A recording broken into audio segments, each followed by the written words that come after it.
Rush jobs don't go well. They just don't. Not in my case. There's no room for error, and the reward for doing it faster does not match the risk of something happening on the other side.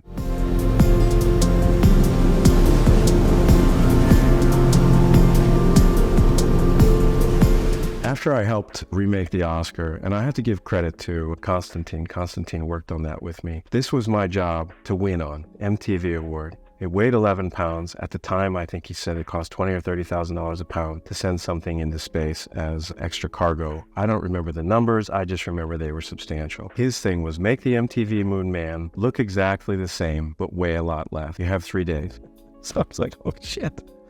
So to me, it was no problem. I was going to make a mold of all the components. It was 4 or 5 different components. And then I was going to cast a thin resin shell and then fill it with expandable foam and then paint the surfaces and then bada bing, bada boom. The thing was, is as I was doing that, separating the model or something, I took a razor knife and I filleted my thumb. I just slipped back a piece of my thumb and I was like, damn it. And I just remember holding it like this. And I'm like, this needs stitches. So I had to go to the hospital. I got stitches. I didn't know what they do is they lift it up and then they shoot a shot under it. I was like, oh my God.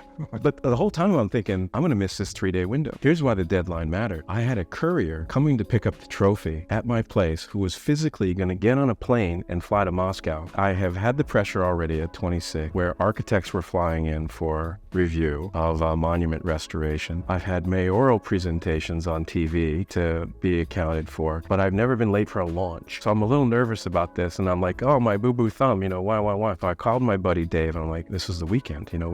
They gave it to us Friday. I was supposed to give it to him Monday. I said, Dave, I effed up my thumb. I said, I need your help to do this. I'll walk you through it. Let's, please. So David used to work with me and he came back and he's like, oh, this will be fun. We did everything correctly. And it actually went well, minus the thumb cutting. And I think we got it to weigh 10 ounces. Now I was all excited for this to go up into space. Sadly, I don't think that's what happened because at the last minute, they said, you know what? NASA's asking for the MSDS, material safety data sheet, but they wanted the technical data sheet of whatever I built it with, the plastics and the foam. And it turns out, no one told me this, but I suspect that killed it from going on the shuttle at all because I used expandable urethane foam. I didn't use any fire retardant materials. Nobody told me to do that. And I clearly did not have the wherewithal. So I have a feeling that they ended up launching the real one at great expense because they did have the presentation from the space shuttle about the Moonman. So I guess I did miss the launch, but it wasn't my fault. Anyways, RS Owens was very gracious with me. I charged heavier for that job. I think it actually covered my hospital bill.